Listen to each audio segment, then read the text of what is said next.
로 목숨을 잃은 분들의 명복을 빕니다. 유가족들께 깊은 위로의 말씀을 드립니다. 큰 재난에 상심하고 계신 국민 여러분께도 위로의 말씀을 드립니다. 산불 진화를 위해 국가 소방 동원령이 내려졌고 공무원, 군경, 민간이 함께 나서 총력을 기울이고 있지만 아직 상황이 좋아지고 있다고 말하기 어렵습니다. 더 이상의 희생자가 발생하지 않기를 간절히 빌면서 정부는 가용한 모든 자원을 총동원해 산불을 신속히 진화하고 추가 피해를 막기 위해 최선을 다해 주시길 당부드립니다. 특히 피해 주민에 대한 지원과 산불 진화에 투입된 모든 분들의 안전 확보에 각별한 노력을 기울여 주시기 바랍니다.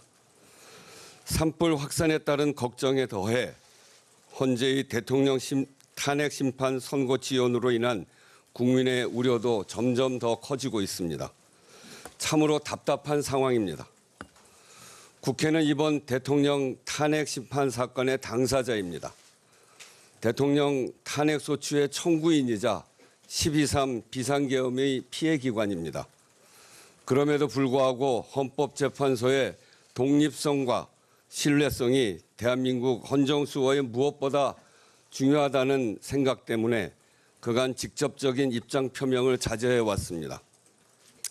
그러나 선고 지연이 초래하는 상황이 이런 기본 가치마저 흔드는 지경으로 번지고 있다는 판단에서 한 말씀 드립니다. 헌재의 선고기일 미확정 상태가 장기화하면서 사회적 혼란이 깊어지고 국가 역량도 소진되고 있습니다. 공권력은 탄핵 찬반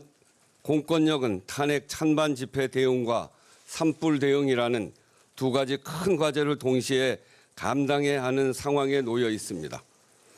대내외적으로 어려운 경제 상황이 계속되고 있음에도 국론은 분열되고 여러 현안에 대한 국가의 대응 능력도 점점 한계를 드러내고 있습니다.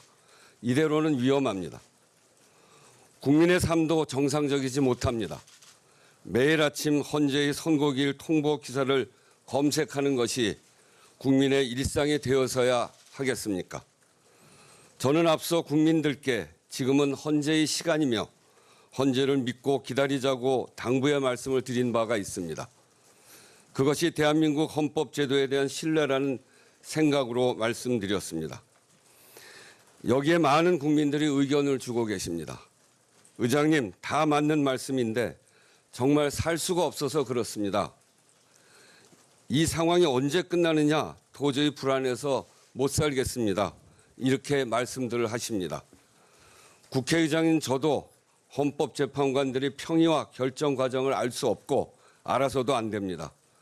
그 과정이 얼마나 복잡하고 어려운 일인지 또 그 무게는 얼마나 무거운 것인지 짐작하기도 어렵습니다.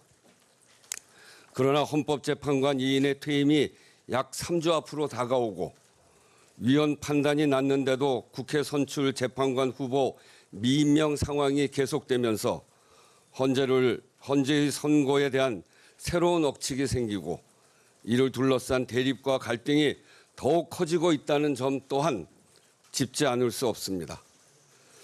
지금 국민들은 국가 시스템이 과연 정상적으로 작동하고 있는가, 대한민국의 미래가 있는가라는 근본적 질문까지 던지고 있습니다.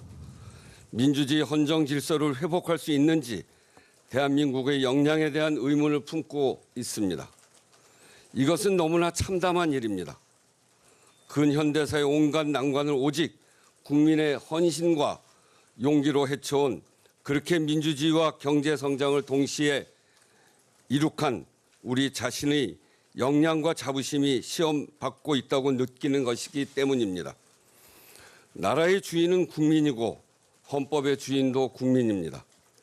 모든 헌법재판은 헌법을 수호하기 위한 것이고 그것은 곧 국민의 기본권과 삶을 지키기 위한 것입니다.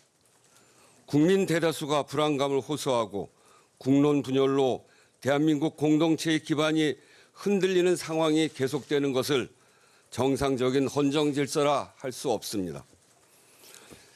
지금은 헌재에게 주어진 시간입니다만 국민의 시간 없이 헌재의 시간도 없습니다. 국민의 뜻